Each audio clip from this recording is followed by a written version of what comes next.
Okay okay students, എൻ്റെ ശബ്ദം clear ആണോ? സർ ക്ലിയർ ആണ്. ഓക്കെ, ഞാൻ കോളേജിൽ വന്നിരുന്നാണ് ഇന്ന് ക്ലാസ് എടുക്കുന്നത്. അപ്പോൾ ലൈബ്രറിയിൽ താഴെയാണ്. അപ്പോൾ എത്രത്തോളം ലൗഡറാണ് ക്ലിയർ ആണെന്ന് അറിയാൻ വേണ്ടി ചോദിച്ചിരുന്നു. ഓക്കെ, നമ്മൾ ക്ലാസിക്കൽ അസംഷൻസ് ആണ് എടുത്തുകൊണ്ടിരിക്കുന്നത്. വളരെ ഇമ്പോർട്ടൻ്റ് ആയിട്ടുള്ള സെക്ഷനാണ് classical assumptions. Gaussian, standard assumptions എന്നെല്ലാം പേരുകളുണ്ട്. നമ്മൾ 6 അസംഷൻസ് ആണ് കഴിഞ്ഞ ക്ലാസ്സുകളായിട്ട് എടുത്തത്. നമുക്കൊന്ന് ഗോ ത്രൂ ചെയ്യാം അതിലൂടെ. ആദ്യത്തെ അസംഷൻ വളരെ എളുപ്പമുള്ള അസംഷനാണ്. ഇതാണ് linear regression model. Linear regression മോഡലിൽ നമുക്ക് നമ്മുടെ വേരിയബിൾസ് നോൺ ലീനിയർ ആവാം, പക്ഷെ പാരാമീറ്റേഴ്സ് ലീനിയർ ആയിരിക്കണം. ഇതാണ് അതിൻ്റെ കണ്ടീഷൻ. ഫസ്റ്റ് അസംഷൻ അതാണ്.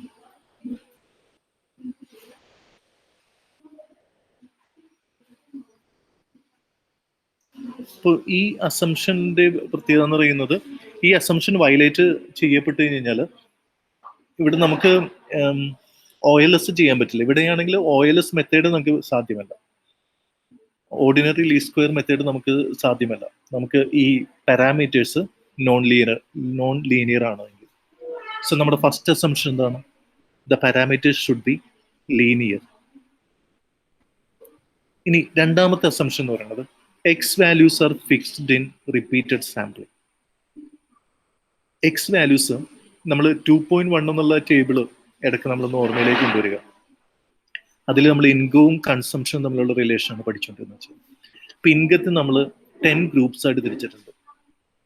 അത് 80 തുടങ്ങിയിട്ട് 260 വരുന്ന ഒരു ഗ്രൂപ്പാണ്. അതിനെ 10 ഗ്രൂപ്പ്സ് ആയിട്ട് നമ്മൾ തിരിച്ചിട്ടുണ്ട്. ആ ഓരോ ഗ്രൂപ്പിനും കറസ്പോണ്ടിങ് ആയിട്ട് വൈ വാല്യൂസ്, ഡിഫറെൻ്റ് ആയിട്ടുള്ള വൈ വാല്യൂസ് ഉണ്ട്. നമുക്ക് ആ വൈ ഗ്രൂപ്പിൽ നിന്ന് വൈക്കും അതേപോലെ തന്നെ 10 സബ് ഗ്രൂപ്പ്സ് ഉണ്ട്. ഓരോ ഇൻകത്തിന് നേരെ 80യുടെ നേരെ ഒരു 5 വൈ ആണ് നമ്മൾ എഴുതിയിരുന്നത്. 5 വൈ എന്ന് പറയുന്നത് ഓരോ വൈ റെപ്രസെന്റ് ചെയ്യുന്ന ഓരോ ഹൗസ് ഹോൾഡ് കൺസംഷൻ എക്സ്പെൻഡിച്ചർ ആണ്. പക്ഷെ 80 കാണിക്കുന്നത് എന്താണ്? 80 കാണിക്കുന്നത് വീക്കിലി കൺസംഷൻ എക്സ്പെൻഡിച്ചർ ഉള്ള വീക്കിലി കൺസംഷൻ എക്സ്പെൻഡിച്ചർ ആണ്. ആ വീക്കിലി കൺസംഷൻ എക്സ്പെൻഡിച്ചറിന്റെ നേരെയുള്ള 6 വീടുകൾ, 6 ഹൗസ് ഹോൾഡുകൾ, അവരുടെ കൺസേൺഡ് ആയിട്ടുള്ള കൺസംഷൻ എക്സ്പെൻഡിച്ചർ. അപ്പൊ എക്സ് എന്ന് പറയുന്നത് ഇൻഡിപെൻഡന്റ് എക്സ്പ്ലനേറ്ററി വേരിയബിൾ ആണ്. അതിന് മാറ്റമില്ല. അത് നമ്മളിപ്പോൾ അതിൽ നിന്ന് സാമ്പിളുകൾ എടുക്കുകയാണെങ്കിലും, സപ്പോസ് നമ്മൾ എത്ര സാമ്പിളുകൾ എടുത്താലും 80ന് നേരെ ആ കണ്ടീഷൻസ് ഉണ്ടല്ലോ, 80, 100, 120 അങ്ങനെയുള്ള നമ്മൾ ഗ്രൂപ്പുകളായിട്ട് തിരിച്ചത്, ആ എക്സ് വാല്യൂസിന് നേരെ നമുക്ക് പല സാമ്പിളുകൾ എടുക്കാം. പക്ഷെ എക്സ് വാല്യൂസിന് വ്യത്യാസമില്ല. എക്സ് വാല്യൂസ് റിപ്പീറ്റഡ് ആണ് എത്ര സാമ്പിളുകൾ എടുത്താലും. നിങ്ങൾ 2.4, 2.5 എന്ന് പറയുന്ന ടേബിളുകളിൽ നമ്മൾ 2 സാമ്പിൾ എടുത്തിട്ടുണ്ട്. നമുക്ക് എത്ര സാമ്പിളുകൾ, നമ്പർ ഓഫ് സാമ്പിൾ നമുക്ക് അതിൽ നിന്ന് എടുക്കാനായിട്ട് പറ്റും.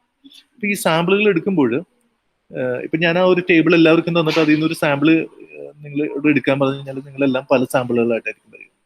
പക്ഷെ ഒരു കാര്യമുണ്ട്, നമ്മൾ 10ന്റെ സാമ്പിൾ എടുക്കണം എന്ന് പറഞ്ഞു കഴിഞ്ഞാൽ നിങ്ങൾ എല്ലാത്തിൽ നിന്നും റെപ്രസെൻറ്റേറ്റീവ് ആയിട്ട് ഓരോ യൂണിറ്റ് നിങ്ങൾ എടുക്കും. അപ്പോൾ ആ റെപ്രസെൻറ്റേഷൻ ഓരോ എക്സിനും നമ്മൾ കൊടുക്കുന്നുണ്ട്. അപ്പോൾ എക്സ് റിപ്പീറ്റഡ് ആണ് എല്ലാ സാമ്പിളിലും. അപ്പൊ നമുക്ക് പറയാവുന്നത് എക്സ് ഫിക്സ്ഡ് ആയതുകൊണ്ട് തന്നെ നമ്മൾ അതിനെ നോൺ സ്റ്റോക്കാസ്റ്റിക് എന്ന് വിളിക്കും. X is assume to be non stochastic. നമ്മൾ സ്റ്റോക്കാസ്റ്റിക് വേരിയബിൾ എന്താ നമ്മൾ പഠിച്ചിട്ടുണ്ട്. സ്റ്റോക്കാസ്റ്റിക് എന്ന് പറയുന്നത് റാൻഡം ആണ്. അവിടെ ചാൻസ് ഉണ്ട്. ഇവിടെ എക്സ് വാല്യൂസിന് ചാൻസ് ഇല്ല. എക്സ് വാല്യൂസ് എന്ന് പറയുന്നത് റിപ്പീറ്റഡ് ആണ്, ഫിക്സ്ഡ് ആണ്. അതാണ് നമ്മുടെ രണ്ടാമത്തെ അസംപ്ഷൻ. മൂന്നാമത്തെ അസംപ്ഷൻ എന്ന് പറയുന്നത് യുവിന്റെ മീൻ വാല്യൂ എന്ന് പറയുന്നത് 0 ആണ്. യു എന്താണെന്ന് നമുക്കറിയാം, ഡിസ്റ്റർബൻസ് അല്ലെങ്കിൽ സ്റ്റോക്കാസ്റ്റിക് വേരിയബിൾ. സ്റ്റോക്കാസ്റ്റിക് വേരിയബിൾ എന്ന് പറയുന്നത് നമുക്ക് എല്ലാ മോഡലിനകത്ത് ഇൻക്ലൂഡ് ചെയ്യാത്ത എല്ലാ ഇൻഫ്ലുവൻസിങ് ഫാക്ടേഴ്സിനെയും അസിമുലേറ്റ് ചെയ്യുന്ന, വൈനെ ഇൻഫ്ലുവൻസ് ചെയ്യുന്ന എല്ലാ ഫാക്ടേഴ്സിനെയും അസിമുലേറ്റ് ചെയ്യുന്ന വേരിയബിൾ ആണ് യു, റാൻഡം വേരിയബിൾ. അതെന്ന് പറയുന്നത് ഓരോ ഇൻഡിവിജ്വൽ ആയിട്ടുള്ള വൈ ഐയും എസ്റ്റിമേറ്റഡ് ആയിട്ടുള്ള വൈ ഐയും തമ്മിലുള്ള വ്യത്യാസമാണ്. Y I minus expected value of Y given X I, ഓരോ യു ഐ. അപ്പൊ യു ഐയുടെ സംസ് നമ്മൾ നോക്കിക്കഴിഞ്ഞാൽ 0 കിട്ടും, സം ഓഫ് യു ഐ. അപ്പോൾ മീൻ എന്ന് പറയുന്നത് sum of u i divided by n ആണ്. N the number of u i. So ഇവിടെ നമുക്ക് expected value of u i എന്ന് പറയുന്നത് 0 ആയിരിക്കും. അത് എക്സ്പ്ലെയിൻ ചെയ്യുമ്പോൾ നിങ്ങൾ തീർച്ചയായിട്ടും ഈ ഡയഗ്രാം വരയ്ക്കണം. ഈ ഡയഗ്രാം വളരെ ഇമ്പോർട്ടൻ്റ് ആയിട്ടുള്ള ഡയഗ്രാമാണ്. ഇത് വെറുതെ x1 x2 x3 x4 കാണിച്ചിട്ടുള്ളൂ, values ഒന്നും തന്നെ കാണിച്ചിട്ടില്ല. ഇതിലൊരു നമ്മളൊരു പോപ്പുലേഷൻ റിഗ്രഷൻ ലൈൻ വരച്ചു. അത് PRF ആണ്, പോപ്പുലേഷൻ ആണ്. പോപ്പുലേഷൻ ആയതുകൊണ്ടാണ് നമ്മൾക്ക് അതിനെ UI എന്ന് വിളിക്കാൻ പറ്റുന്നത്. അല്ലെങ്കിൽ നമ്മൾ സാമ്പിളിൽ നിന്നാണ് നമ്മൾ ചെയ്തിരുന്നതെങ്കിൽ നമ്മൾ അതിനെ UI ക്യാപ്പ് എന്ന് വിളിച്ചാണ്. ഇത് PRF ആണ്. yi = β1 + β2 xi. ഇനി ഇതിന്റെ പ്രത്യേകത ഇത്രയേ ഉള്ളൂ, ഇതിന് ചുറ്റും yi വാല്യൂസ് ആണ്. xiന്റെ നേരെ yi വാല്യൂസ് ആണ് ഈ ഡോട്ട് കാണിക്കുന്നത്. ഈ yi വാല്യൂസും ഈ yi എസ്റ്റിമേറ്റഡ് yiയും തമ്മിലുള്ള, ഇതാണ് എസ്റ്റിമേറ്റഡ് yi, തമ്മിലുള്ള ഡിസ്റ്റൻസിനെയാണ് നമ്മൾ UI എന്ന് വിളിക്കുന്നത്. UIs നോക്കുമ്പോൾ ഇവിടെ അറിയാം, ഇവിടെ പോസിറ്റീവ് UIs ഉണ്ട്, നെഗറ്റീവ് UIs ഉണ്ട്. സം ഓഫ് UIs 0 ആയിരിക്കും. അതുകൊണ്ട് തന്നെ എക്സ്പെക്ടഡ് വാല്യൂ ഓഫ് UI എന്ന് പറയുന്നത് UI given xi എന്ന് പറയുന്നതും 0 ആയിരിക്കും. അപ്പോൾ ഇതാണ് കണ്ടീഷണൽ ഡിസ്ട്രിബ്യൂഷൻ എന്ന് പറയുന്നത്. അപ്പോൾ ഇവിടെ 0 mean value of disturbance UI എന്നുള്ളതാണ് അസംഷൻ 3 എന്ന് പറയുന്നത്. നമ്മളത് പഠിച്ചതാണ്. 4th അസംഷൻ എന്ന് പറയുന്നത് homoscedasticity or equal variance of UI. വളരെ പ്രധാനപ്പെട്ട ഒരു വാക്കാണ്. നമ്മൾ പലപ്പോഴും നമ്മൾ എസ്റ്റിമേഷൻസ് ഒക്കെ നടത്തുമ്പോഴും, പ്രത്യേകിച്ച് നമ്മളൊരു ക്രോസ് സെക്ഷണൽ ഡാറ്റയാണ് നമ്മൾ അനാലിസിസ് നടത്താനായിട്ട് പോകുന്നതെങ്കിൽ, we have to check whether it is homoscedastic or not. Equal variance, നമ്മൾ എററിനെ കുറിച്ച് പറയുമ്പോൾ ഒരു കാര്യം മനസ്സിലാക്കുക. എറർ എന്ന് പറയുന്നത് ശരിക്കും y വേരിയബിൾസ് തന്നെയാണ്. y വേരിയബിൾസും എസ്റ്റിമേറ്റഡ് y, പ്രെഡിക്റ്റഡ് yയും തമ്മിലുള്ള വ്യത്യാസമാണ് എറർ. അപ്പോൾ നമ്മൾ ഈ എറർ എന്ന് പറയുന്നത് ശരിക്കും നമുക്ക് നമ്മുടെ മോഡലിന്റെ അകത്തു നിന്ന് തന്നെ കിട്ടുന്നുണ്ട് അതിന്റെ വാല്യൂസ്. ആ വാല്യൂസിന്റെ വേരിയൻസ് എന്ന് പറയുന്നത് ഈക്വൽ വേരിയൻസ് ആണെന്ന് പറയുന്നത്. ഇവിടെ നോക്കുക, ഈക്വൽ വേരിയൻസ്. ഈക്വൽ വേരിയൻസ് എന്ന് പറയുന്നത് എക്സ് എന്താണെങ്കിലും അതിന് നേരെയുള്ള യുഐയുടെ ഡിസ്ട്രിബ്യൂഷൻ, ആ പ്രോബബിലിറ്റി ഡിസ്ട്രിബ്യൂഷൻ എന്ന് പറയുന്നത് സിമെട്രിക്കലാണ്, നോർമൽ ഡിസ്ട്രിബ്യൂഷൻ ആണ്, ബെൽ ഷേപ്ഡ് ആണ്. യുഐയുടെ മീൻ എന്ന് പറയുന്നത് എപ്പോഴും 0 ആയിരിക്കും. നമ്മൾ ഓൾറെഡി അത് പഠിച്ചു കഴിഞ്ഞു, 0 മീൻ വാല്യൂ ഓഫ് UI. അതിന്റെ റൈറ്റ് സൈഡിലേക്ക് നമ്മൾ ഇവിടെ നോക്കുകയാണെങ്കിൽ ഇത് പോസിറ്റീവ്സ് ആയിരിക്കും, ഇവിടെ നെഗറ്റീവ് ആയിരിക്കും. അപ്പോൾ ഈ ഒരു സിമെട്രിക്കൽ ആയിട്ടുള്ള ഡിസ്ട്രിബ്യൂഷൻ കാണിക്കുന്നത് ഹോമോസ്കെഡാസ്റ്റിസിറ്റിയാണ്. അതിന്റെ വയലേഷനാണ് നമ്മൾ ഈ കണ്ടിരിക്കുന്ന ഹെറ്ററോസ്കെഡാസ്റ്റിസിറ്റി എന്ന് പറയുന്നത്. ഇവിടെ വേരിയൻസ് അല്ലെങ്കിൽ ഡിസ്പേഷൻ വളരെ കുറവാണ്. ഇത് ഈ ഭാഗത്തേക്ക് വരുന്തോറും ഡിസ്പേഷൻ കൂടി വരുന്നു. അപ്പോൾ ഇത് ഹെറ്ററോസ്കെഡാസ്റ്റിക് ആണ്. അതിന്റെ അർത്ഥം എന്ന് പറയുന്നത് നമുക്ക് ഈ എല്ലാ y വാല്യൂസിനെയും ഈക്വൽ റിലയബിലിറ്റിയോടുകൂടി നമുക്ക് മോഡൽ എടുക്കാൻ പറ്റില്ല. നമ്മൾ ഇവിടുന്ന് ഈ അറ്റത്ത് കിടക്കുന്ന YIs ഒക്കെ ഔട്ട്ലയേഴ്സ് എന്നാണ് വിളിക്കുക. ഇതൊക്കെ നമ്മുടെ മോഡലിന്റെ തെറ്റായിട്ടുള്ള ഇൻഫർമേഷൻസ് കോഎഫിഷ്യൻസിലേക്ക് തരാനായിട്ട് നയിക്കും. അതുകൊണ്ടാണ് നമ്മൾ ഹോമോസ്കെഡാസ്റ്റിസിറ്റി ഉറപ്പുവരുത്തുന്നത്. അപ്പൊ ഈ രണ്ട് ഡയഗ്രവും നിങ്ങൾക്ക് ഇതിൽ തന്നെ നിങ്ങൾക്ക് വേണമെങ്കിൽ ഹോമോസ്കെഡാസ്റ്റിസിറ്റി ഹെറ്ററോസ്കെഡാസ്റ്റിറ്റി വരയ്ക്കാൻ പറ്റും. ഇത് ഹോമോസ്കെഡാസ്റ്റിക് ആണ്. ഇതിന്റെ ഞാനത് ഈ ഒരു ഡയഗ്രത്തിൽ തന്നെ ഹെറ്ററോസ്കെഡാസ്റ്റിസിറ്റി നിങ്ങൾക്ക് വരച്ച് കാണിച്ചിട്ടുണ്ടായിരുന്നു.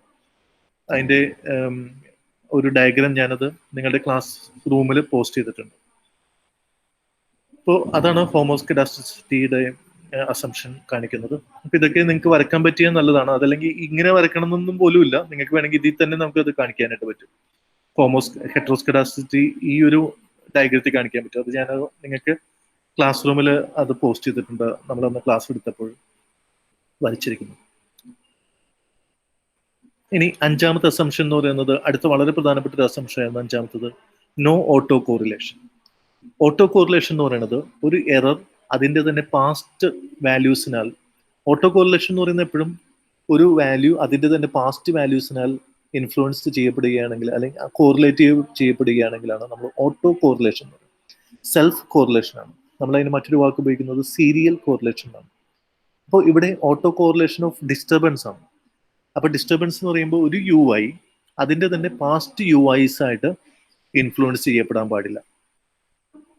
അങ്ങനെ ഇൻഫ്ലുവൻസ് ചെയ്ത് കഴിഞ്ഞാൽ ഈ വൈൻ്റെ മേലുള്ള സ്വാധീനം പല UIയുടെ മാത്രമാവില്ല, വേറെ അതിന്റെ പാസ്റ്റ് വാല്യൂസിന്റെയും കൂടി ഇൻഫ്ലുവൻസ് വരും. അപ്പൊ നമ്മൾ പ്രിഡിക്റ്റ് ചെയ്യുന്ന YI എന്ന് പറയുന്നത് ചിലപ്പോൾ ഓവർ പ്രിഡിക്റ്റഡ് ആവുകയോ അല്ലെങ്കിൽ അണ്ടർ പ്രിഡിക്റ്റഡ് ആവുകയോ അതിന്റെ ഈ പാസ്റ്റ് വാല്യൂസിന്റെ ഇൻഫ്ലുവൻസ് പോലെ അനുസരിച്ച് ഒന്നില്ലെങ്കിൽ ഓവർ പ്രിഡിക്റ്റഡ് ആവുകയോ അണ്ടർ പ്രിഡിക്റ്റഡ് ആവുകയൊക്കെ ചെയ്യും. അപ്പം അതുകൊണ്ട് നമുക്ക് ഡിസ്റ്റർബൻസുകളുടെ ഇടയിൽ ഓട്ടോ കോറിലേഷൻ ഉണ്ടാകാൻ പാടില്ല എന്നതാണ് 5ാമത്തെ അസംഷൻ. അപ്പോൾ ഇവിടെ ഇതൊക്കെ നിങ്ങൾക്ക് കാണിക്കാൻ പറ്റുന്നതാണ് പരീക്ഷയ്ക്ക് ചോദിക്കുമ്പോൾ. ഇതെല്ലാം കാണിക്കാൻ പറ്റും. ഈ ഡയഗ്രാംസ് എല്ലാം നമുക്ക് വേണം. ഇത് പോസിറ്റീവ് ആയിട്ടുള്ള ഓട്ടോ കോറിലേഷൻ ആണ്, ഇത് നെഗറ്റീവ് ആയിട്ടുള്ള ഓട്ടോ കോറിലേഷൻ ആണ്, ഇത് നോ ഓട്ടോ കോറിലേഷൻ ആണ്. കാരണം ഇവിടെ നോക്കാം, ഇവിടെ ഇതിനൊക്കെ ഒരു ട്രെൻഡ് അല്ലെങ്കിൽ ഒരു പാറ്റേൺ ഉണ്ട്. എറർ, ഇതെല്ലാം എററാണ് കാണിക്കുന്നത്. UI എന്ന് പറയുന്ന എററാണ്. ഇവിടെ ഒരു എററിനെ ഫോളോ ചെയ്തുകൊണ്ട് അടുത്ത എറർ. അപ്പോൾ അവിടെ ഒരു ട്രെൻഡ് എറേഴ്സ് ഫോളോ ചെയ്യുന്നുണ്ട്. എന്നാൽ ഇവിടെയാണെങ്കിലും ഇവിടെ ഒരു ട്രെൻഡ് ഉണ്ട്, നെഗറ്റീവ് ട്രെൻഡാണ്, ഇവിടെ ഒരു പോസിറ്റീവ് ട്രെൻഡാണ്. എന്നാൽ ഇവിടെ എറേഴ്സുകൾ തമ്മിൽ ഒരു ട്രെൻഡ് ഇല്ല. അപ്പോൾ അതുകൊണ്ട് തന്നെ നമുക്ക് ഇത് ഒരു റിലേഷൻ നമുക്കിവിടെ ചെയ്യാനായിട്ട് പറ്റുന്നില്ല. ക്ലസ്റ്റേർഡ് അറൗണ്ട് ആയിട്ട് കിടക്കുന്നു എന്ന് മാത്രമേ ഉള്ളൂ. ഒന്ന് മറ്റൊന്നിനെ ഫോളോ ചെയ്യുന്നു എന്ന് പറയാനായിട്ട് പറ്റില്ല.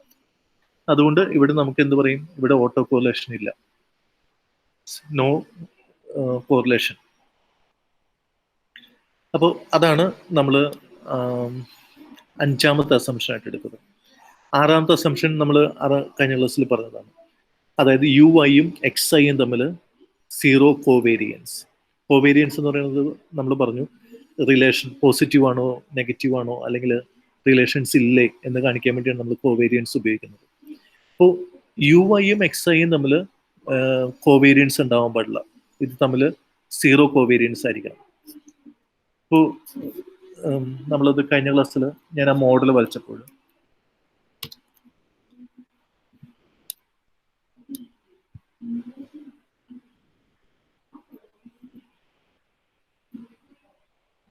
ഓക്കെ, ഈ മോഡൽ നമുക്ക് വളരെ ഇമ്പോർട്ടൻ്റ് ആണ്. ഇത് പോപ്പുലേഷൻ റിഗ്രഷൻ ഫംഗ്ഷൻ ആണ് വരയ്ക്കുന്നത്. YI is equal to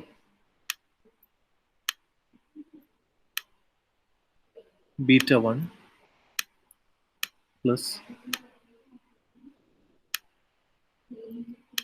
β2 XI plus UI. ഇത് പോപ്പുലേഷൻ റിഗ്രഷൻ ഫംഗ്ഷൻ ആണ്, PRF ആണ്. കാരണം എന്തുകൊണ്ട് നമുക്കിത് PRF ആണെന്ന് മനസ്സിലായി? Why it is PRF? Yes, ഇതിനൊന്നും ക്യാപ്പില്ല. ഇത് ക്യാപ്പ് വരികയാണെങ്കിൽ നമ്മളത് എസ്റ്റിമേറ്റർ ആണ്. അതായത് PRF കാണാനായിട്ട് നമ്മൾ ഉപയോഗിക്കുന്ന എസ്റ്റിമേറ്റേഴ്സ് ആണ്. അപ്പൊ നമ്മളത് SRF ആണ്, സാമ്പിൾ റിഗ്രഷൻ ഫംഗ്ഷൻ ആണ്. ഓക്കെ, ഇനി ഇവിടെ ഞാൻ കഴിഞ്ഞ ക്ലാസ്സിൽ പറഞ്ഞതാണ്, നമ്മൾ ഈ റിഗ്രഷൻ അനാലിസിസിന്റെ ഏറ്റവും ഒരു വലിയ അട്രാക്ഷൻ എന്താണെന്ന് വെച്ച് കഴിഞ്ഞാൽ ഇൻഡിവിജ്വൽ ആയിട്ടുള്ള ഐസൊലേറ്റഡ് ആയിട്ടുള്ള ഇമ്പാക്റ്റ് നമുക്ക് മെഷർ ചെയ്യാനായിട്ട് പറ്റും.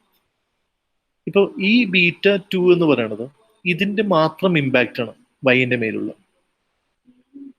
യുവിന് നമുക്കൊരു യു എന്ന് പറയുന്ന ഒരു റാൻഡം വേരിയബിൾ ആണ്. നമ്മൾ യുവിന്റെ മാത്രം ഇമ്പാക്റ്റ് ആണ് നമുക്ക് ഈ ഒരു വാല്യൂ നമുക്ക് കിട്ടുമ്പോൾ, ഈ UI നമുക്ക് അറിയുമ്പോൾ എറർ എന്ന് പറയുന്നത് അത് ഇതിന്റെ മാത്രം ഇൻഫ്ലുവൻസ് ആണ് നമുക്ക് പറയാം. അപ്പോൾ ഒരു മൾട്ടിപ്പിൾ റിഗ്രഷൻ നമ്മൾ വരയ്ക്കുകയാണെങ്കിൽ YI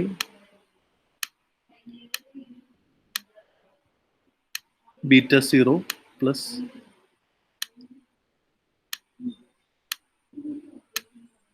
β1 X1. ഏറ്റവും സ്റ്റാർട്ടിങ്ങിലുള്ള ഒരു മൾട്ടിപ്പിൾ റിഗ്രഷൻ മോഡൽ ഇങ്ങനെയാണ്. അതൊക്കെ എന്താന്ന് വെച്ച് കഴിഞ്ഞാൽ β0 കൊടുക്കുന്ന വേറൊന്നും കൊണ്ടല്ല, ഈ 1 കോയിൻസൈഡ് ചെയ്ത് വരാൻ വേണ്ടിയാണ് നമ്മൾ അങ്ങനെ എഴുതുന്നത്. ഇവിടെ β2 എന്ന് എഴുതി കഴിഞ്ഞാൽ X1 എഴുതിയാലും കുഴപ്പമൊന്നുമില്ല. നമ്മൾ പക്ഷെ പെട്ടെന്ന് ഒരു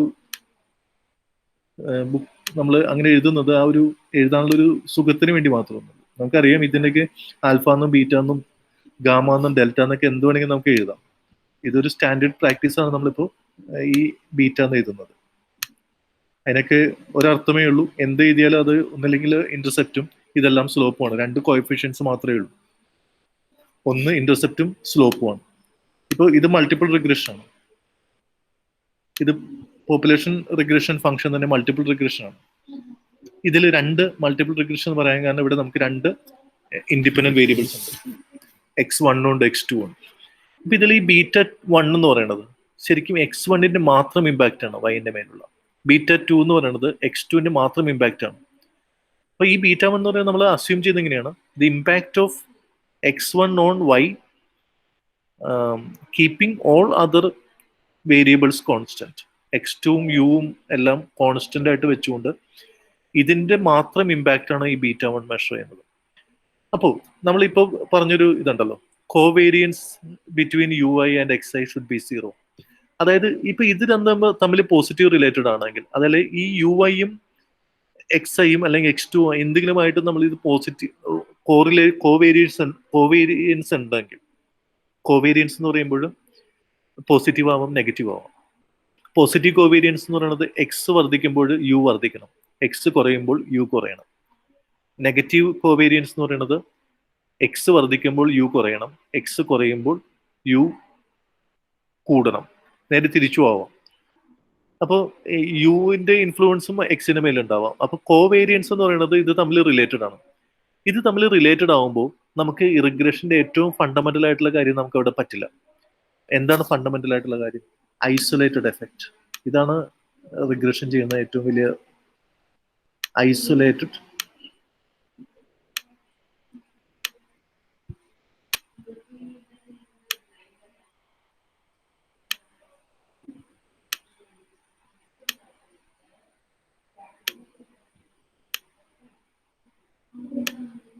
ഐസൊലേറ്റഡ് എഫക്റ്റ് നമുക്ക് ഇവിടെ ചെയ്യാൻ പറ്റില്ല. കാരണം എന്താണ്? നമ്മൾ ഇത് തമ്മിൽ കോറിലേറ്റഡ് ആണെങ്കിൽ ഇതിന്റെ ഇൻഫ്ലുവൻസിൽ ഇതിന്റെ ഇപ്പൊ എക്സിന്റെ ഇൻഫ്ലുവൻസ് നമ്മൾ ബീറ്റ ടൂവിൽ മെഷർ ചെയ്യുമ്പോൾ അതിൻ്റെ അകത്ത് യുവിന്റെ ഇൻഫ്ലുവൻസും വരും.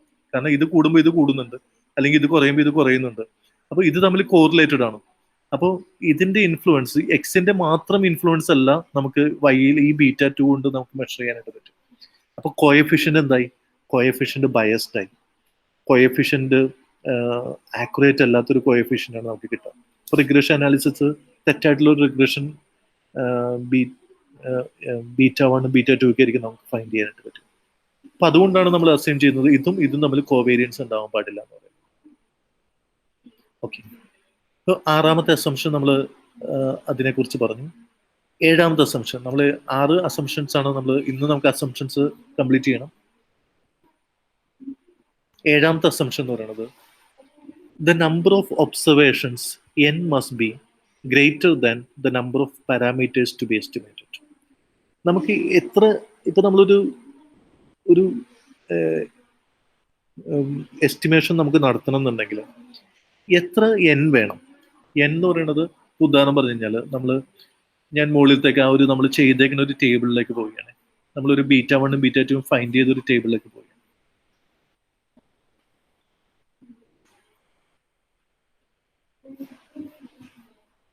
ഓക്കെ, ഈ ഒരു ടേബിൾ നോക്കി.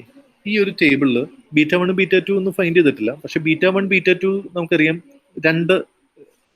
1ഉം 2ഉം ആണ് ഇവിടെ കോയഫിഷ്യൻസ് ഉള്ളത്, അല്ലെങ്കിൽ പാരാമീറ്റേഴ്സ്. ഇത് ഇവിടെ കോയഫിഷ്യൻസ് ആണ്, കാരണം ബീറ്റ വൺ ക്യാപ്പ് ആണ്, ബീറ്റ ടു ക്യാപ്പ് ആണ്.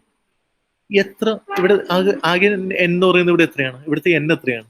What is the N here?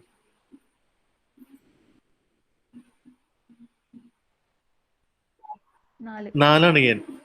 എത്ര എൻ വേണം ശരിക്കും ഇത് ഈ ഒരു എസ്റ്റിമേഷൻ നടത്താനായിട്ട്? മിനിമം എത്ര എൻ വേണം?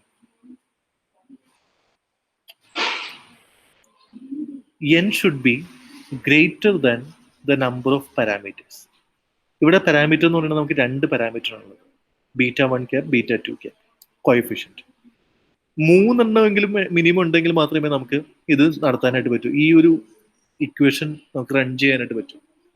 അപ്പൊ ഇവിടെ നമുക്ക് 4 ഉണ്ട്, അതുകൊണ്ട് നമുക്കിത് ഈ ഇക്വേഷൻ നമുക്ക് റൺ ചെയ്യാനായിട്ട് പറ്റി. 3 എണ്ണം ഉണ്ടെങ്കിൽ നമുക്ക് റൺ ചെയ്യാൻ പറ്റും. അതായത് N should be greater than the number of coefficients. അപ്പോൾ അത് എൻഷുർ ചെയ്യാം. എന്നിന്റെ എണ്ണം കൂടുന്നതനുസരിച്ച് നമുക്ക് ഡിഗ്രി ഓഫ് ഫ്രീഡം കൂടും. ഡിഗ്രി ഓഫ് ഫ്രീഡം എന്ന് പറയുന്നതാണ് നമ്മൾ ഈ ഒരു ഇതിന്റെ റിലയബിലിറ്റിനെ വർദ്ധിപ്പിക്കുന്നത്, ഡിഗ്രി ഓഫ് ഫ്രീഡം കൂടുമ്പോൾ. ഇപ്പോൾ അതിനൊരു എക്സാമ്പിൾ പറഞ്ഞു കഴിഞ്ഞാൽ, നമ്മളിപ്പോൾ ഒരു റിഗ്രഷൻ അനാലിസിസ്, നമ്മൾ റിഗ്രഷൻ ലൈൻ വരയ്ക്കുമ്പോൾ, വൺ സെക്കൻഡ്,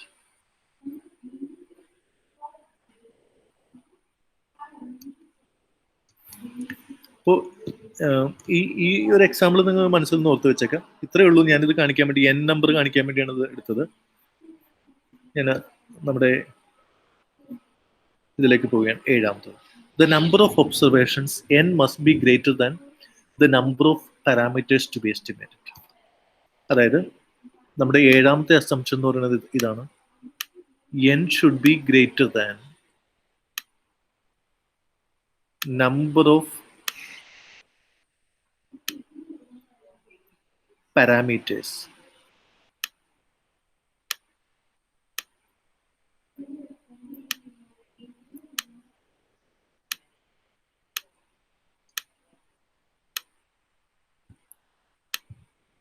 ഇപ്പോൾ ഈ ഒരു ഇക്വേഷനിൽ ഇത് ഒരു PRF1 ആണ്. സപ്പോസ് ഇതൊരു PRF1 എടുത്തോളൂ, ഇത് PRF2 ആണെന്ന് വിചാരിക്കുക. ഇവിടെ മിനിമം എത്ര n വേണം ഈ ഒരു ഇക്വേഷൻ റൺ ചെയ്യണമെന്നുണ്ടെങ്കിൽ? ഈ ഒരു ഇക്വേഷൻ റൺ ചെയ്യണമെന്നുണ്ടെങ്കിൽ മിനിമം എത്ര n വേണം? 3 ഇവിടെ 3 വേണം. ഇവിടെ ഇവിടെ ഇത് നമ്മുടെ ഇൻഡിപെൻഡന്റ് വേരിയബിൾ ആണ്. നമ്മൾ ഇൻഡിപെൻഡന്റ് വേരിയബിളിനെ സൂചിപ്പിക്കാനായിട്ട് നമ്മൾ ഉപയോഗിക്കുന്നത് k എന്നുള്ള ലെറ്റർ ആണ്, k.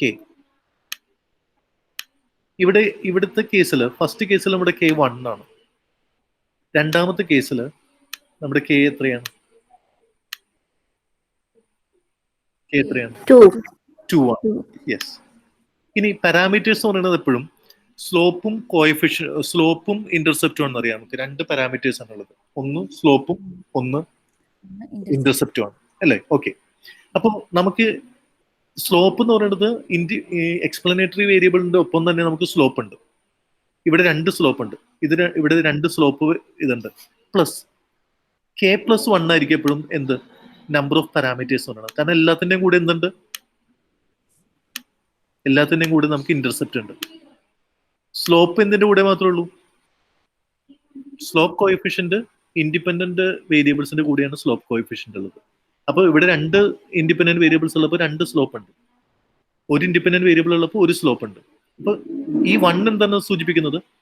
ഈ 1 സൂചിപ്പിക്കുന്നത് കോൺസ്റ്റന്റിനെയാണ്, അതല്ലെങ്കിൽ ഇന്റർസെപ്റ്റ് കോഎഫിഷ്യന്റിനെയാണ് ഈ 1 സൂചിപ്പിക്കുന്നത്. അപ്പൊ n should be greater than k+1. മനസ്സിലായോ? നമ്പർ ഓഫ് പാരാമീറ്റേഴ്സ് എന്ന് പറയുന്നത് intercept plus intercept plus slope പാരാമീറ്റേഴ്സിനെയാണ് നമ്മൾ നമ്പർ ഓഫ് പാരാമീറ്റേഴ്സ് പറയുന്നത്. അപ്പോൾ നമ്മളൊരു സാമ്പിൾ സൈസ് എന്ന് പറയുന്നത് n should be greater than k+1.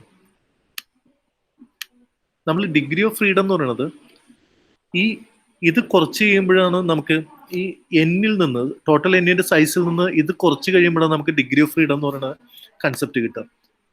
Degree of freedom നിങ്ങൾ ഇപ്പോഴേ ഒന്ന് കേട്ടു വെച്ചോളൂ. നമ്മൾ വഴിയെ നമ്മൾ ഡിഗ്രി ഓഫ്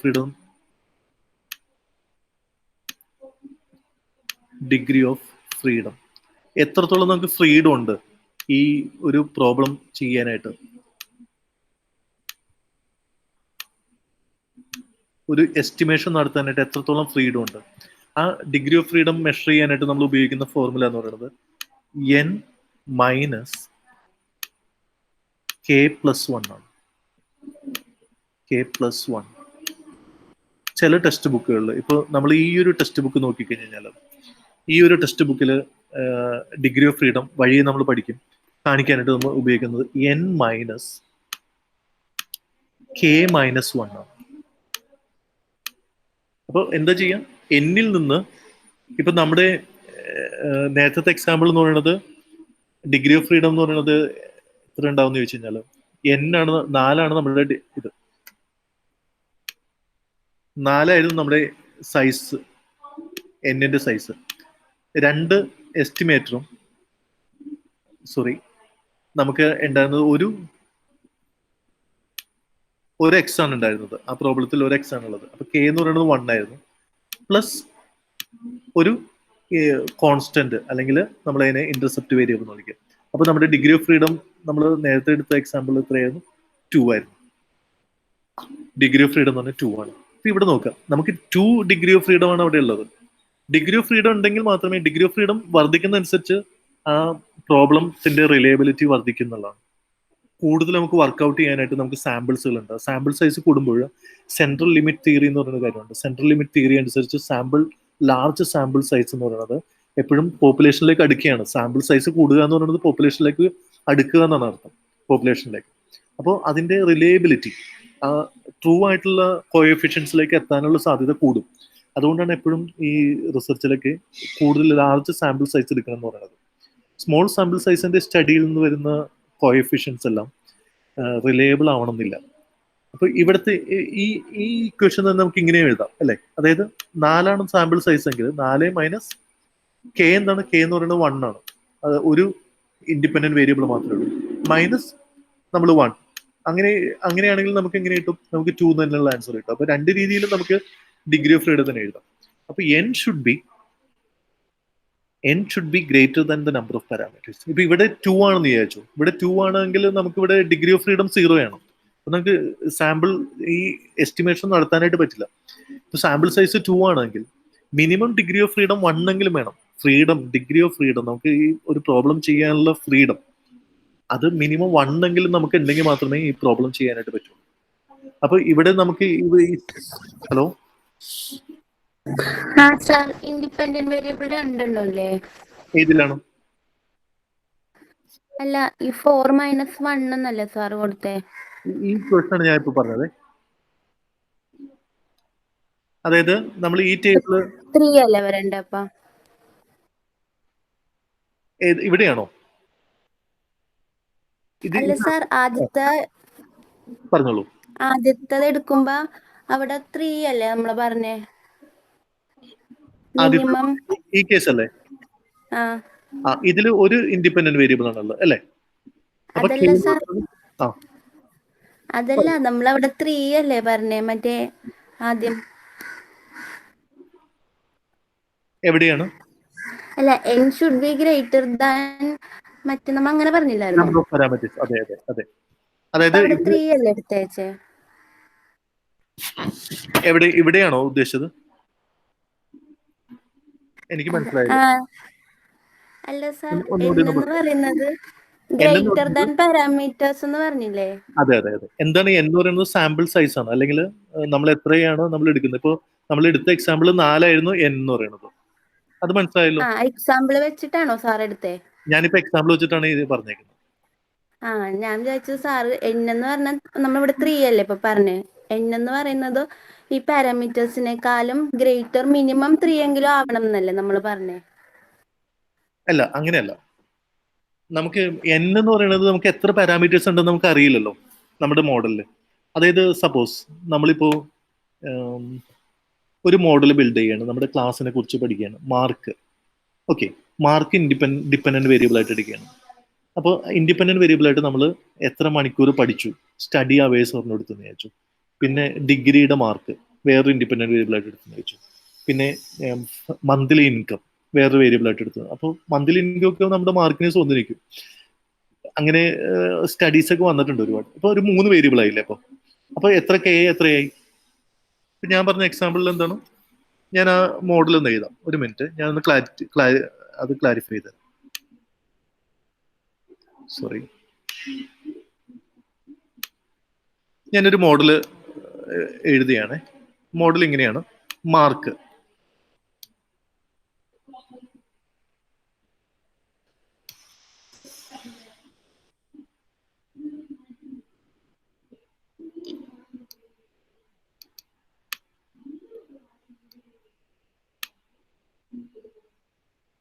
ഞാൻ മോഡൽ എഴുതാണ്. Mark, okay, is function of beta 0 plus study hours. ഞാൻ beta 1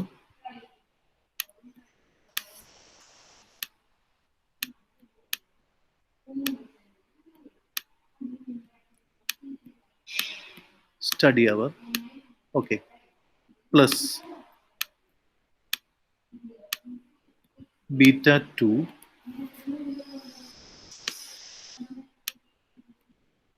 BA mark,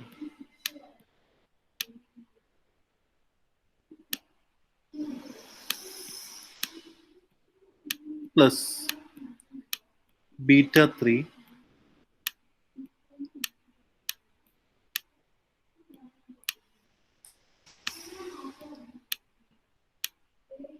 monthly income plus UI. ഇതാണ് മോഡൽ എന്ന് വിചാരിച്ചു. ഓക്കെ, മോഡൽ മനസ്സിലായല്ലോ. Mark is a function of study our BA mark. ഇത് MA മാർക്കാണ് കേട്ടോ. അപ്പൊ ഞാൻ ഇവിടെ വേണമെങ്കിൽ ഇങ്ങനെ എഴുതാം, MA mark is a function of study our BA mark monthly income. Okay, ഇവിടെ മിനിമം എത്ര N വേണം ഈ പ്രോബ്ലം ചെയ്യാനായിട്ട്? മിനിമം ഞാൻ എത്ര ഡാറ്റ കളക്ട് ചെയ്യണം? ഇപ്പൊ ഞാനൊരു സാമ്പിൾ കളക്ട് ചെയ്യാൻ വെച്ചു. മിനിമം ഞാൻ എത്ര പേരുടെ സാമ്പിൾ കളക്ട് ചെയ്ത് കഴിഞ്ഞാൽ എനിക്ക് ഈ എസ്റ്റിമേഷൻ, റിഗ്രഷൻ എസ്റ്റിമേഷൻ നടത്താൻ പറ്റും? 5. You are right, 5. ഇവിടെ K എന്ന് പറയുന്നത് എത്രയാണ്? K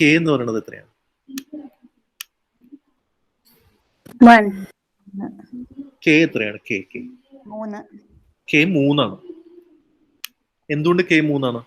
ഇത് K1 ആണ്. സ്റ്റഡി യെസ്, ഇൻഡിപെൻഡന്റ് വേരിയബിൾ ഒരെണ്ണം, ഇത് 1, ഇത് 2, ഇത് 3. K 3 ആണ്. ഇനി നമ്പർ ഓഫ് പാരാമീറ്റേഴ്സ് എന്ന് പറയുന്നത് എന്താണ്? നമ്പർ ഓഫ് പാരാമീറ്റേഴ്സ് എന്ന് പറയുന്നത് K+1 ആണ്. നമ്പർ ഓഫ് പാരാമീറ്റേഴ്സ് എന്ന് പറയുന്നത് K+1 ആണ്. അപ്പൊ എത്രയായി? നമുക്ക് 4 ആണ് നമ്മുടെ number of parameters. So the minimum N should be greater than K+1. Okay, അവിടെയാണ് ഞാൻ എന്ത് പറഞ്ഞത്? ഡിഗ്രി ഓഫ് ഫ്രീഡം എന്ന് പറയുന്ന കൺസെപ്റ്റ് പറഞ്ഞത്. അപ്പോൾ ഡിഗ്രി ഓഫ് ഫ്രീഡം എന്ന് പറഞ്ഞാൽ മിനിമം എത്രയെങ്കിലും വേണം? 1 എങ്കിലും നമുക്ക് ഡിഗ്രി ഓഫ് ഫ്രീഡം ഉണ്ടാവണം. മനസ്സിലായോ? ഞാൻ ഈ 4 എടുത്ത് എവിടെ നിന്നാന്ന് അറിയാമോ? ഈ 4 എടുത്തത് ഞാൻ നമ്മുടെ ടേബിളിൽ കാണിച്ചില്ലേ, ആ ടേബിളിൽ നിന്നാണ് ഞാൻ 4 എടുത്തത്. ഓക്കെ, അപ്പോ ഓക്കെ, ക്ലിയർ ആണല്ലോ ഇപ്പോ?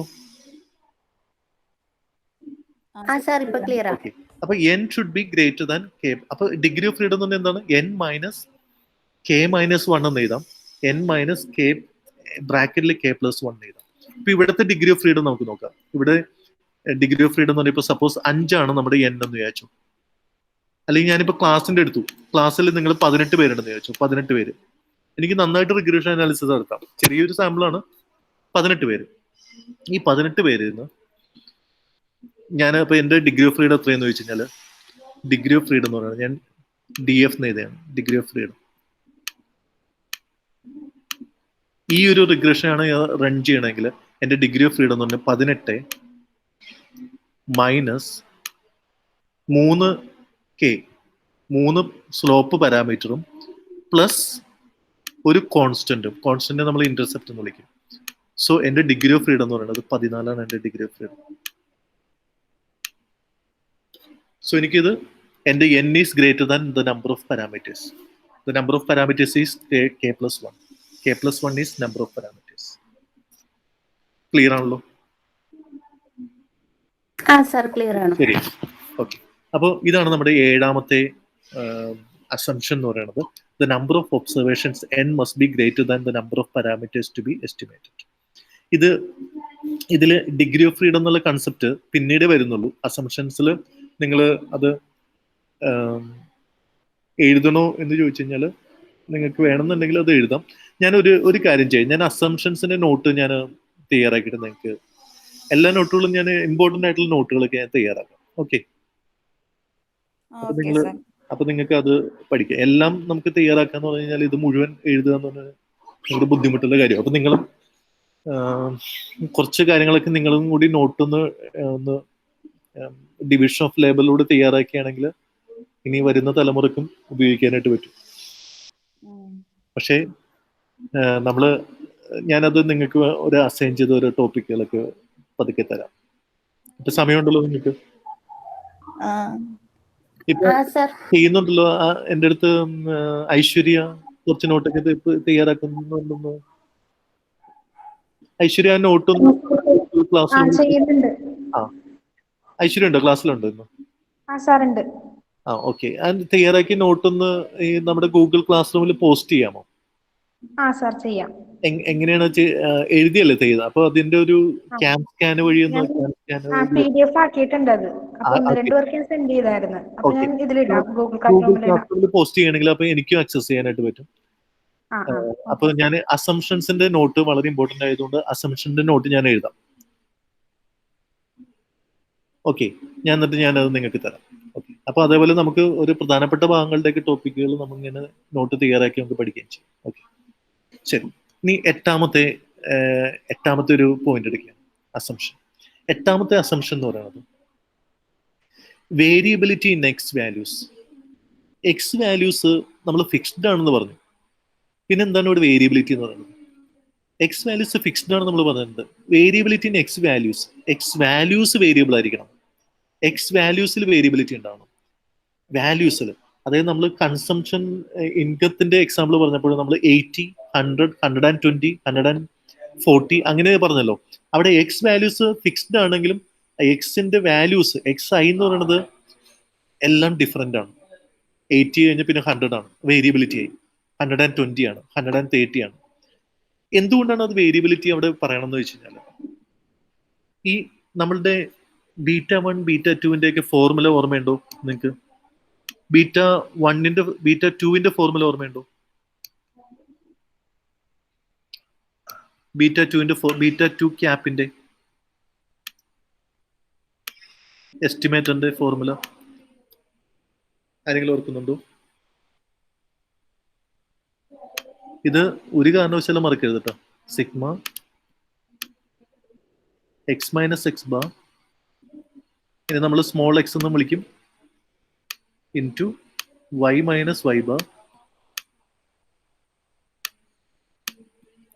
Divided by sigma X minus, ഇത് എക്സ് ബാർ ആണേ, sorry, this is X bar, X minus X bar whole square. ഞാൻ ഇവിടെ എഴുതിയപ്പോൾ മാറിപ്പോയി.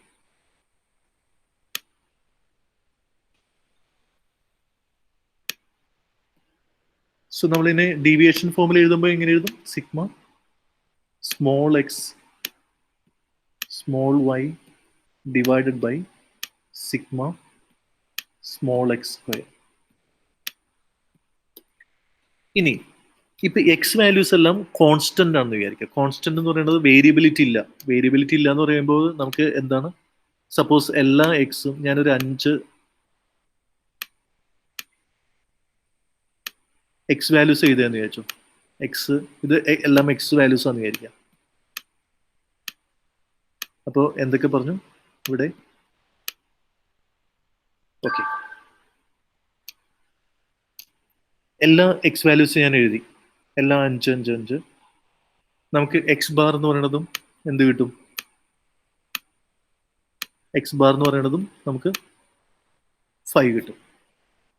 അപ്പോൾ എക്സ് മൈനസ് എക്സ് ബാർ, ഇനിയിപ്പോൾ ഇത് 4 എഴുതിയാലും കുഴപ്പമൊന്നുമില്ല. എക്സ് മൈനസ് എക്സ് ബാർ എന്ന് പറയുന്നത് കൺസെപ്റ്റ് എന്ന് പറയുന്നത് നമുക്ക് എല്ലാം ഓരോ ഇൻഡിവിജ്വൽ എക്സും എക്സ് ബാറും തമ്മിലുള്ള വ്യത്യാസം, എന്നിട്ട് നമ്മൾ അതിന്റെ സ്ക്വയർ ഒക്കെ ചെയ്ത് കഴിയുമ്പോൾ നമുക്ക് കിട്ടാൻ പോകുന്നത് 0 ആയിരിക്കും. അപ്പൊ β2 എന്ന് പറയുന്ന ഒരു സംഭവം നമുക്ക് 0 ആയിരിക്കും കിട്ടുക.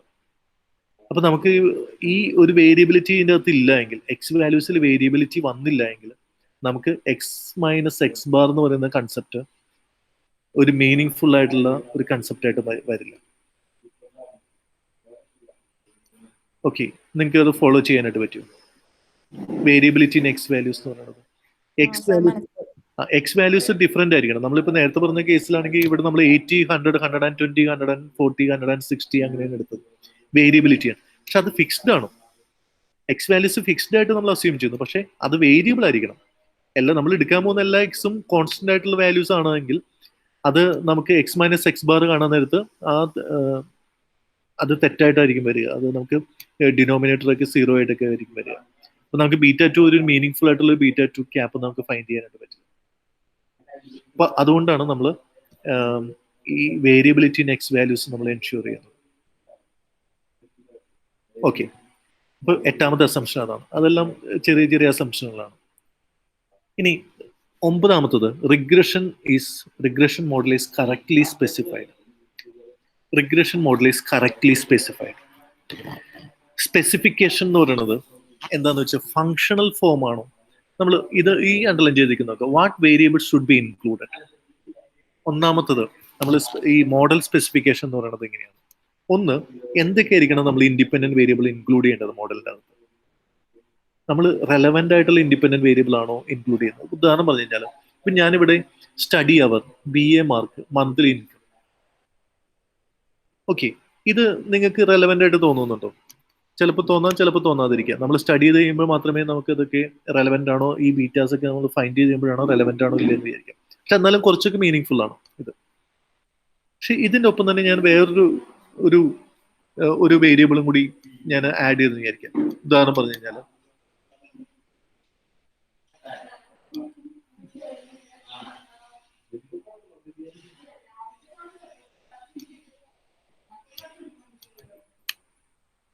ഓക്കെ, ഞാൻ ഇവിടെ ഒരു വേരിയബിളും കൂടി ആഡ് ചെയ്തെന്ന് വിചാരിച്ചു. ആ variable suppose temperature.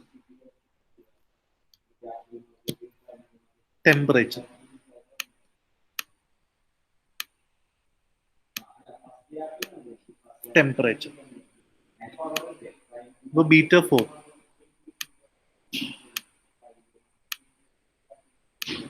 Plus UI. Temperature എന്ന് പറയുന്നത് നിങ്ങളുടെ MA മാർക്ക് നിങ്ങളുടെ ടെമ്പറേച്ചർ ആയിട്ട് എന്തെങ്കിലും, ടെമ്പറേച്ചർ ബോഡി ടെമ്പറേച്ചർ അല്ലേ ഉദ്ദേശം, നമ്മുടെ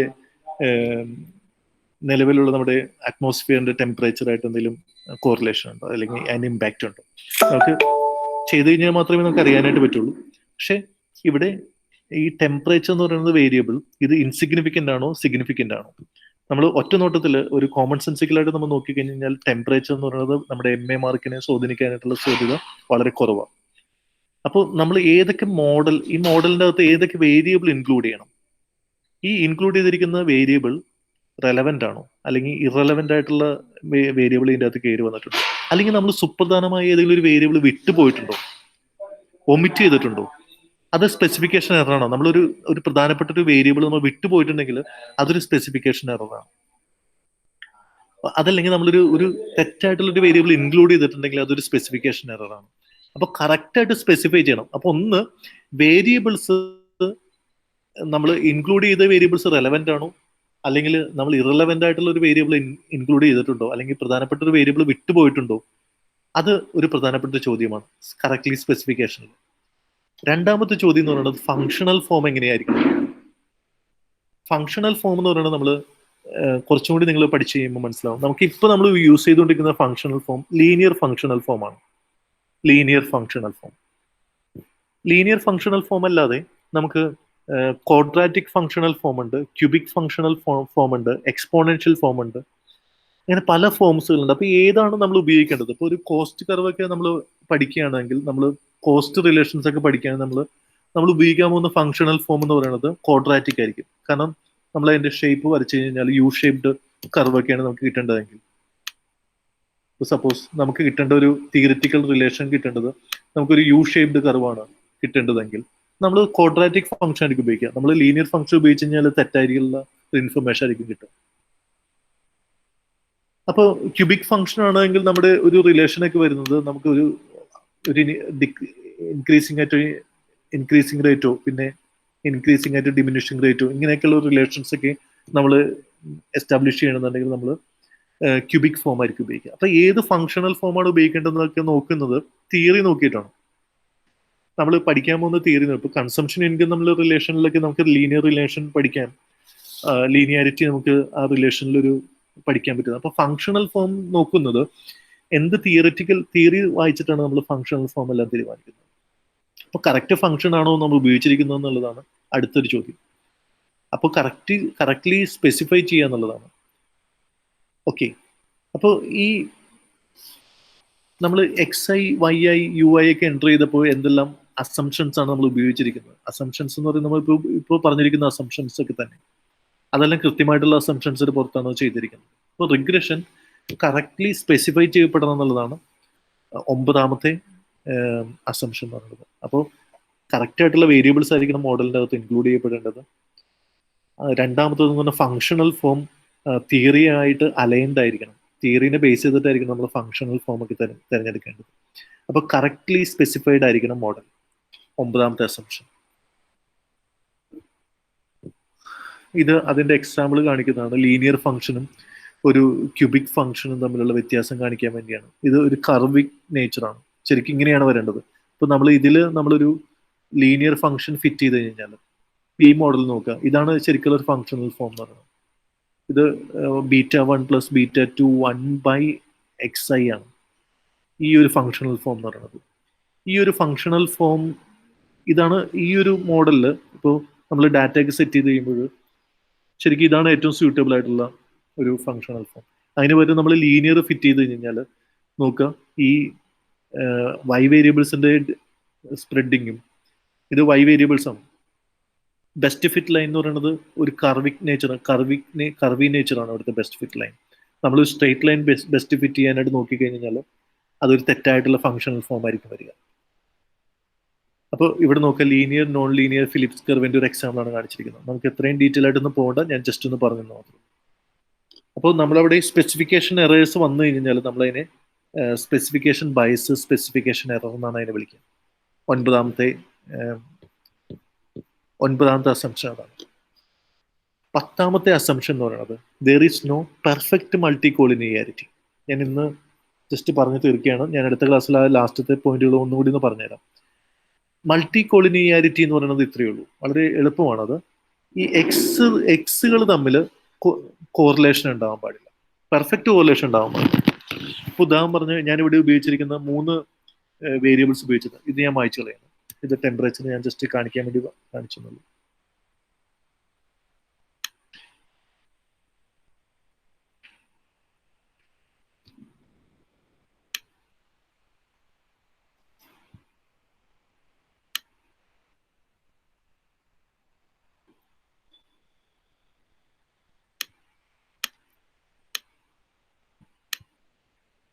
പെർഫെക്റ്റ് മൾട്ടി കോളിനിയാരിറ്റി എന്ന് പറയുന്നത് ഈ എക്സുകൾ തമ്മിൽ പെർഫെക്റ്റ് കോറിലേഷൻ ഉണ്ടെങ്കിൽ നമ്മൾ പെർഫെക്റ്റ് മൾട്ടി കോളിനിയാരിറ്റി എന്ന് പറയും.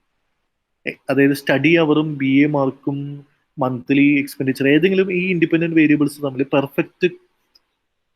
പെർഫെക്റ്റ് കോറിലേഷൻ ഉണ്ടെങ്കിൽ നമ്മളതിനെ പെർഫെക്റ്റ് മൾട്ടി കോളിനിയാരിറ്റി എന്ന് പറയും. Some correlations okay, imperfect multicollinearity നമുക്ക് വേണമെങ്കിൽ നമുക്ക് ഒരു ഡിഗ്രി വരെ നമുക്ക് അത് അംഗീകരിക്കാം നമ്മുടെ റിഗ്രഷൻ മോഡലിൽ. പക്ഷെ പെർഫെക്റ്റ് മൾട്ടി കോളിനിയാരിറ്റി ഒരു രീതിയിലും നമുക്ക് അക്സെപ്റ്റ് ചെയ്യാനായിട്ട് പറ്റില്ല. അതിന് കാരണം എന്താണ്? അതിൻ്റെ ഒരു എക്സാമ്പിൾ സഹിതം ഞാൻ അടുത്ത ക്ലാസ്സിൽ എടുക്കാം. ഇപ്പോൾ പ്രസന്റ്ലി നമുക്ക് 10:26 ആയി. ഇതിൻ്റെ എക്സാമ്പിൾ സഹിതം ഞാൻ അടുത്ത ക്ലാസ്സിൽ പറഞ്ഞുതരാം എന്താണ് പെർഫെക്റ്റ് മൾട്ടി കോളിനിയാരിറ്റി. വളരെ കുറച്ച് സെന്റൻസ് ചെയ്തിട്ടുള്ളൂവെങ്കിലും ഇതൊരു ചാപ്റ്റർ ആയിട്ട് തന്നെ നമുക്ക് പിന്നീട് വരുന്നുണ്ട് ഈ അസംഷന്റെ വയലേഷൻ. ഓക്കെ, ഇതിൽ ഏറ്റവും പ്രധാനപ്പെട്ട അസംഷൻസ് 4ഉം 5ഉം ആണ്, അത് മറക്കരുത്. Homoscedasticity, autocorrelation, no autocorrelations എല്ലാം പ്രധാനപ്പെട്ടതാണ്. പക്ഷേ അതിന്റെ വയലേഷൻസ് നമ്മൾ ഓരോ ചാപ്റ്ററായിട്ട് വീണ്ടും പഠിക്കും. അപ്പൊ ഞാൻ ഈ 10ാമത്തെ അസംഷൻ 9ാമത്തെ അസംഷനും ഒന്നും കൂടി ജസ്റ്റ് ഒന്ന് നെക്സ്റ്റ് വരുന്ന ക്ലാസ്സിൽ ഞാനൊന്ന് പറഞ്ഞുതരാം.